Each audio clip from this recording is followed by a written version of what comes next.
C'est parti pour un workshop où nous allons à présent parler des équipements, mais aussi des solutions Apple au sein des entreprises. On va également parler des services Apple. Comment ceux-ci répondent aux nouveaux enjeux de travail hybride et comment aider les entreprises à s'équiper avec des produits Apple. Voilà la problématique donc qui va nous animer. Si les équipements Apple sont très connus du grand public, la tendance a en effet durant très longtemps été aux outils équipés Windows au sein des entreprises, mais la volonté des salariés et des collaborateurs d'avoir les mêmes outils dans la vie personnelle et dans la vie professionnelle est en train de changer la donne. Alors comment accompagner les entreprises dans le choix d'équipements et de services Apple? Nous en parlons avec Yann Menez, responsable solutions mobilité chez Inmac W Store. Bonjour Yann. Bonjour Nicolas. Et nous en parlons également avec Cédric Dervaux, Country Manager France chez Mobinergie. Bonjour. Vaste sujet, celui des solutions Apple et des équipements Apple en entreprise. On va commencer avec vous, Yann Menez. Donc, je le disais, vous êtes responsable solutions mobilité chez Inmac W Store. Vous n'êtes pas chez Apple directement, mais Absolument. on va parler des solutions Apple. Apple avec qui vous travaillez tous les deux de manière très régulière et assez rapprochée. Quel est le constat, Yann Menez, que vous faites aujourd'hui vis-à-vis des équipements Apple en entreprise ? Apple, ça a toujours été une marque un peu particulière dans l'entreprise. Il y a un passé qui n'a pas toujours été à la faveur de la marque. Aujourd'hui, ça en passe de changer. Il y a de grosses évolutions. On le voit notamment aux États-Unis. Apple, c'est 23% de part de marché dans l'entreprise. D'accord. Avec une forte croissance sur ces dernières années. Donc 23%, ça parle aujourd'hui. On n'est pas encore à ce niveau d'équipement en France. Pour autant, il y a des indicateurs. Il y a aujourd'hui beaucoup de choses qui sont mises en place par Apple pour augmenter la tendance et pour renforcer le positionnement de la marque en entreprise. Donc c'est vrai qu'aujourd'hui, Apple essaie de se donner les moyens, que ce soit aussi bien avec les gammes produits proposées pour les entreprises, ou aussi bien au niveau des services associés que les entreprises vont pouvoir utiliser et mettre à disposition de leurs collaborateurs. Cédric Dervaux, même question. C'est vrai que naturellement, on se pose la question, on se dit mais ils sont très présents, Apple est très présent en B2C.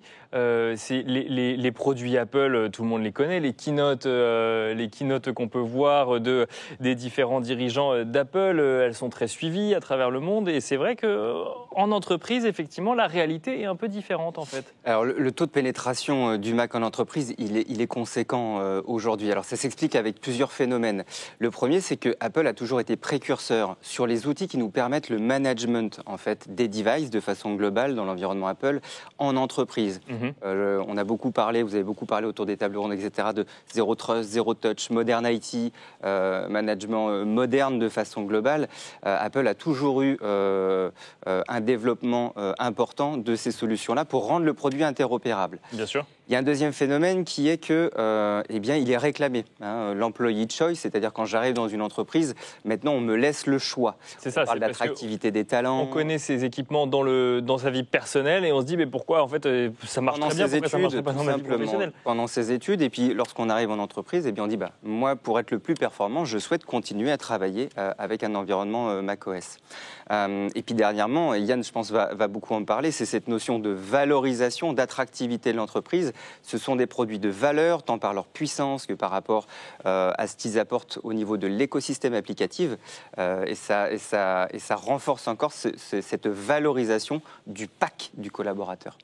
Aujourd'hui, en fait, c'est vrai que quand on pense, moi je donne un peu une image d'Épinal, mais quand on pense aux équipements, pas forcément aux solutions, mais aux équipements Apple, on pense ou à des métiers très spécifiques, je pense à des graphistes ou autres, ou vous parliez des États-Unis ou à tout l'univers des startups, finalement, des nouvelles entreprises qui se créent ou autres. Et donc là, en fait, l'enjeu, c'est de faire en sorte que la vague aille également sur des entreprises un peu plus traditionnelles, Yann Menez, c'est ça ?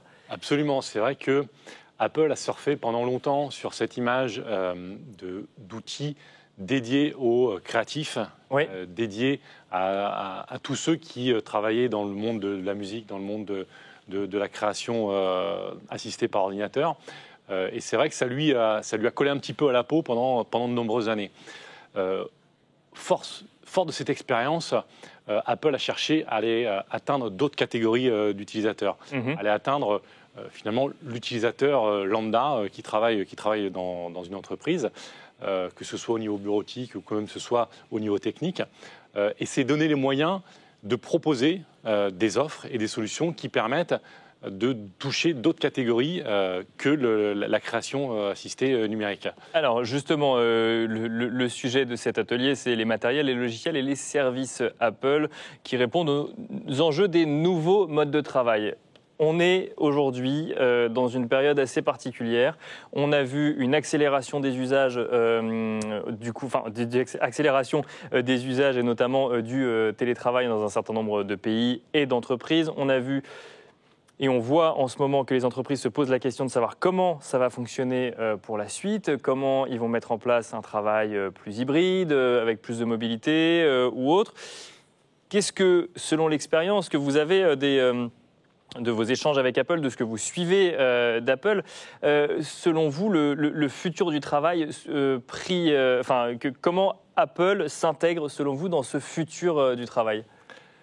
Cédric en parlait tout à l'heure, on en a parlé dans les lives précédents, effectivement, ces notions de modern deployment, donc du zero touch, du zero trust, un certain nombre de solutions qui permettent de proposer aux collaborateurs une expérience nouvelle. D'accord. C'est-à-dire qu'aujourd'hui, avec l'expérience proposée par Apple, la DSI va pouvoir remettre à son collaborateur, à ses collaborateurs, un device qui est encore dans la boîte sous cellophane, que le collaborateur va pouvoir déballer, j'ai envie de dire presque comme si c'était un cadeau personnel, même si ça reste un outil de l'entreprise.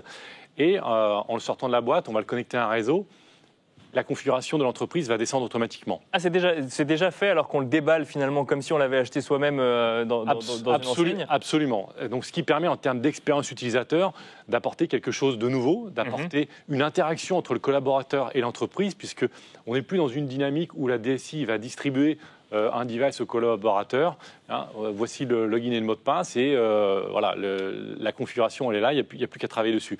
Là, on va voir le device se configurer, les applications qui arrivent sur les devices, et ça donne en termes d'expérience d'utilisateur quelque chose de nouveau qui implique l'utilisateur avec son device. Donc, et là, Apple est partie prenante de cette partie solution également. Absolument. C'est-à-dire que aujourd'hui, pour répondre aussi à la question comment Apple va s'intégrer, Apple est partie prenante parce qu'ils vont proposer des solutions qui permettent de faire le déploiement en mode automatique. Ils ont été les premiers à proposer cette solution-là.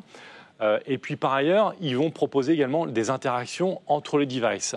Les dernières versions des OS, et on l'a vu lors de la dernière conférence Apple destinée aux développeurs, on va pouvoir maintenant interagir avec plusieurs devices de la marque. Concrètement, j'ai un iPad, j'ai un iPhone ou mon laptop, mon MacBook. Je vais pouvoir commencer un travail, une tâche sur un device et la continuer sur un autre device. Je vais pouvoir interagir. Je vais commencer, par exemple, imaginons, j'ai un rendez-vous à midi, je commence à travailler à 9h sur mon Mac, du coup, puisqu'on parle de plus confortable. Solution Apple. Ensuite, j'ai 45 minutes de transport pour aller à mon rendez-vous. Du coup, je pars avec ma tablette et je continue en fait ce que j'étais en train de faire sur mon Mac, quitte à voir sur mon mobile ensuite dans la salle d'attente avant d'aller à mon rendez-vous. Absolument, absolument. Ça veut dire que je vais pouvoir m'adapter avec le bon device en fonction du contexte dans lequel je me trouve. Et là, vous parliez tout à l'heure, Nicolas, du contexte que nous connaissons tous actuellement. Aujourd'hui, un des enjeux pour les entreprises, c'est de dire je vais avoir des collaborateurs qui sont à domicile, je vais avoir des collaborateurs qui sont au bureau. Comment je fais pour gérer ça de façon simple ? Quelles sont les solutions que je peux proposer ? Apple, avec ces solutions dont on vient de parler, propose des réponses. Et donc permet de se dire, de projeter le collaborateur aussi bien à domicile que sur son lieu de travail. Cédric, ou ailleurs, dans les transports par exemple, ou en mobilité. Cédric Dervaux, oui, même question sur cette évolution finalement du travail dont on parle beaucoup dans cet événement, mais en lien avec l'expérience proposée par Apple. C'est la force de l'écosystème en fait. Ce mode continuum finalement où je commence, je continue, je finis, je reprends. Et en plus, il est complètement interopérable parce que parfois il était reproché que cette expérience n'était valable que dans l'écosystème pur Apple. Aujourd'hui, il est complètement ouvert. Il s'appuie sur des notions de cloud, de suite collaborative qui peuvent même être différentes de celles d'Apple. Et pourtant, l'expérience est respectée. D'accord. Ok. Donc on n'est pas obligé de rester dans l'écosystème Apple pour avoir cette expérience aussi fluide dont nous parlait Yann Menez. Eh bien non, parce qu'à chaque fois, on fait le lien entre l'aspect native, c'est-à-dire est-ce que les applications qui me permettent de révéler mon métier sont disponibles à travers un store, le store d'Apple, versus des applications qui sont à télécharger et à installer, voire même virtualisées, pourquoi pas, si jamais je n'avais pas la possibilité de les avoir en native. Il n'y a plus de limite. On est en capacité d'avoir l'ensemble des outils de l'entreprise sur un Mac. Donc là, on parle de concrètement pour une entreprise, on parle de quoi? On parle d'un Mac, d'un iPad, d'un iPhone. Ça, c'est les équipements. C'est les choses les plus évidentes finalement pour les collaborateurs. Mais on parle de quoi d'autre en termes de solutions et de services? Alors, on va parler de plusieurs choses. Si on se positionne d'un point de vue de la DSI, on va avoir des outils qui vont permettre de sécuriser les appareils, qui vont permettre de les administrer et qui vont permettre de les gérer. D'accord. Ça parle aujourd'hui à une DSI. C'est-à-dire qu'aujourd'hui, au-delà du device qui peut être un faire-valoir pour les collaborateurs, qui peut être une vraie source de réponse quant aux différents endroits où ils vont devoir travailler les collaborateurs, eh bien, avec les solutions proposées pour la DSI, on va avoir la capacité de gérer les devices, de les sécuriser à travers les solutions qui sont proposées par Apple. Donc ça veut dire qu'on a des composants qui sont déjà intégrés dans les devices, que ce soit de l'iPhone, de l'iPad ou du Mac, et avec ces composants, on va pouvoir interagir avec des solutions existantes sur le marché qui sont peut-être pas encore implantées dans l'entreprise, mais qui sont peut-être déjà implantées dans l'entreprise. Donc ça veut dire que, je rejoins ce que disait Cédric, aujourd'hui, on a différentes briques, on a les outils qui permettent d'interagir avec ce qui existe déjà dans l'entreprise pour les collaborateurs et la DSI. Yann, on reparlera des collaborateurs dans un instant. Juste avant, Yann Menez ou Cédric Dervaux d'ailleurs, et à mon avis sûrement les deux, vous parlez des DSI. Aujourd'hui, quand vous échangez avec les DSI, qu'on est sur un parc qui est potentiellement essentiellement Windows, est-ce que la facilité pour eux, ce ne serait pas de rester sur un existant? Et qu'est-ce que vous leur dites? Quelles sont leurs craintes? Est-ce qu'ils sont réceptifs à cette hybridation, non pas du travail comme on parlait tout à l'heure, mais des différents équipements et des différentes solutions à l'intérieur? Alors, je vais commencer si tu veux bien, c'est vrai. Je vais parler d'une expérience que j'ai vécue il y a quelques jours avec un client. On est typiquement dans cette démarche, une infrastructure full Windows, des devices qui sont installés et configurés de façon, on va dire, classique. Et puis, il y a une nécessité qui est demandée par une direction métier d'utiliser un device de la marque Apple. Et on se posera la question après de savoir pourquoi est-ce qu'on demande, le métier demande spécifiquement un device plutôt qu'un autre. Mais ouais. Absolument. Donc, la première démarche, ça a été de proposer un atelier pour voir comment on pouvait interagir, comment le device pouvait interagir de façon simple avec les outils de l'entreprise.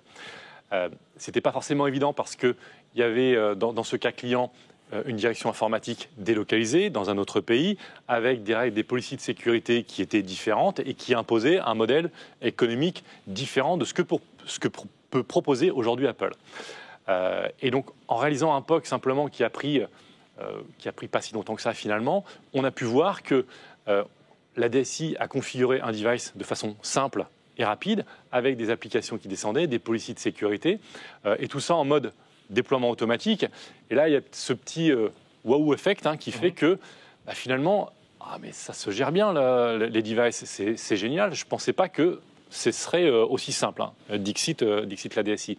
Donc la démonstration par la preuve, en fait. La démonstration par la preuve.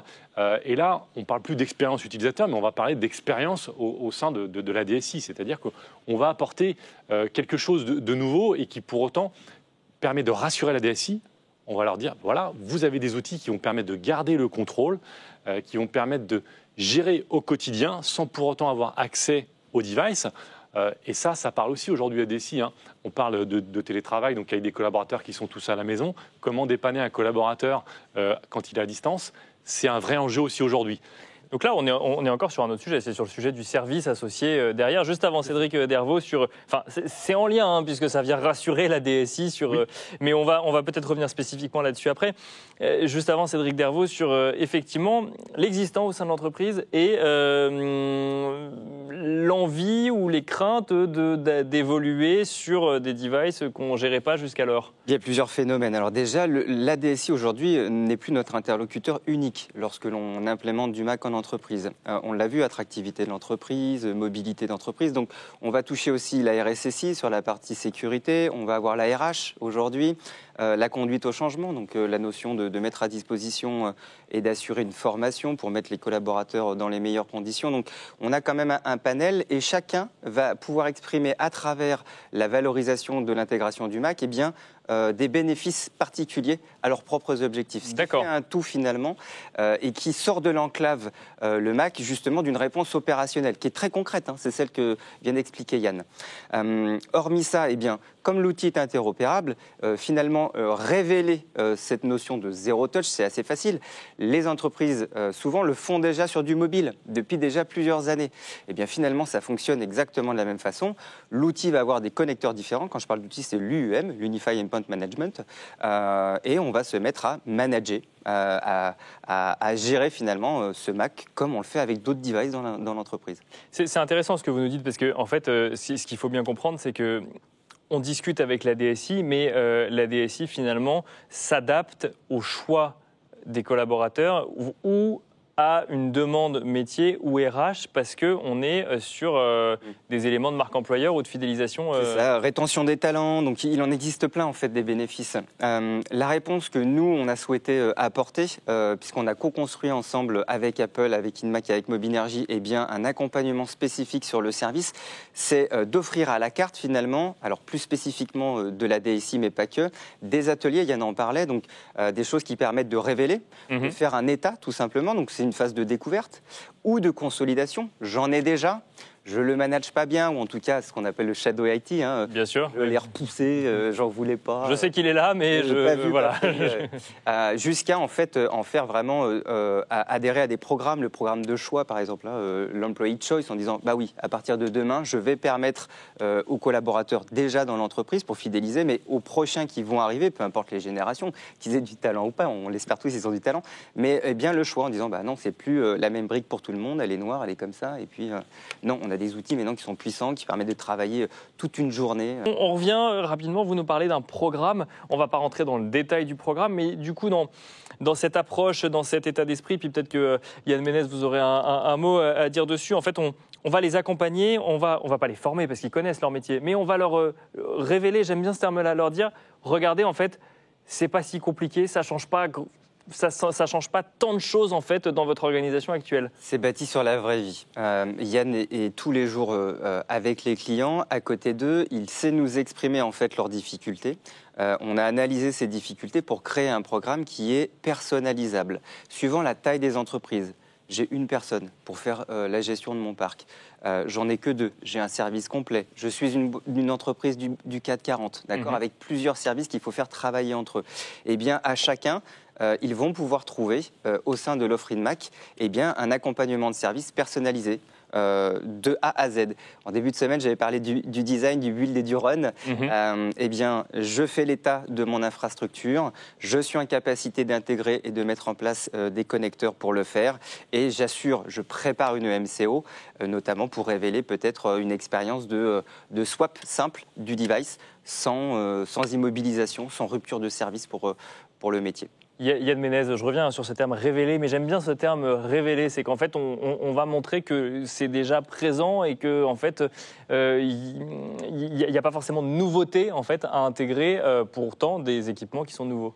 C'est tout à fait ça. Par rapport à l'exemple que je prenais précédemment et ce que tu viens de dire, Cédric, on va effectivement se retrouver dans une position où on va révéler à la DSI, bien que finalement le temps qu'ils estimaient passer au déploiement manuel de tous ces nouveaux devices-là, on va le faire économiser et ils vont pouvoir le consacrer plutôt à des phases d'ingénierie où on va davantage réfléchir à des vrais sujets de fond, la sécurité notamment. Et voilà, les outils aujourd'hui mis à disposition par Apple permettent de faire ça. Et les ateliers que nous proposons avec l'équipe de Cédric, avec Mobinergie, vont permettre à l'entreprise de monter en compétences, d'aller plus vers du travail d'ingénierie au sein de la DSI. Et ça parle à un responsable informatique. De dire finalement, les tâches de préparation que j'envisageais de faire auprès de mes équipes, qui ne sont pas forcément très valorisantes, je vais pouvoir les sortir. Et à côté de ça, je vais pouvoir faire monter en compétence mes équipes. Donc, je vais valoriser mes collaborateurs et je vais potentiellement les fidéliser, puisque je vais leur permettre d'aller vers des tâches qui sont davantage gratifiantes pour eux. Prendre du recul finalement pour être davantage proactif sur les schémas directeurs de l'informatique, c'est très important. Et ça vient en plus s'associer naturellement aux offres DAS, qui sont quand même la thématique de la journée, parce qu'il est possible de faire du DAS. On peut faire du DAS avec Apple et avec une Mac. Beaucoup de performance, en plus. Absolument. On a travaillé sur ces dernières années à construire, on va dire, des offres qui se rapprochent du DAS en mode solution que l'on customise pour les clients. C'est-à-dire que tous les composants d'une offre DAS, on est capable de les proposer vraiment dans une offre sur mesure en fonction des besoins et des problématiques clients.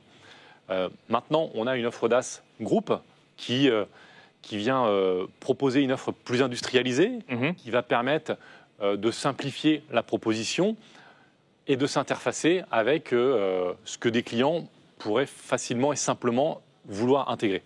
Maintenant, on peut aller au-delà de cette offre-là et customiser à la demande selon les besoins du client, que ce soit au niveau du matériel ou au niveau du service. Donc on facilite encore l'adoption quelque part de l'entreprise d'équipements Apple en leur disant on va gérer en fait pour vous cette partie-là.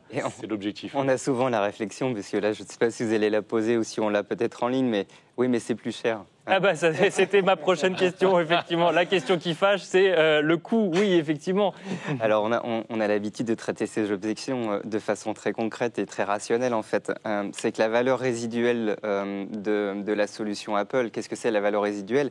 C'est la valeur de sortie du matériel lorsqu'on ne l'utilise plus. Donc, on a déjà en plus des cycles d'acceptation du device sur les mises à jour majeures qui sont très grandes. 4 ans, 5 ans, 6 ans même sur des terminaux mobiles, ce qui est gigantesque. Cycle d'acceptation du device, ça veut dire que quand on fait une mise à jour, le device continue à fonctionner de la même manière. Et on récolte les bénéfices des nouvelles features. D'accord. C'est très important, c'est ce qui permet d'avoir des investissements pérennes. Donc on est sur du long terme, c'est ce que vous nous dites finalement, sur un équipement Apple. Et si on vient rajouter à ça que le matériel peut-être qui est intégré dans l'entreprise pendant 3-4 ans, parfois 5.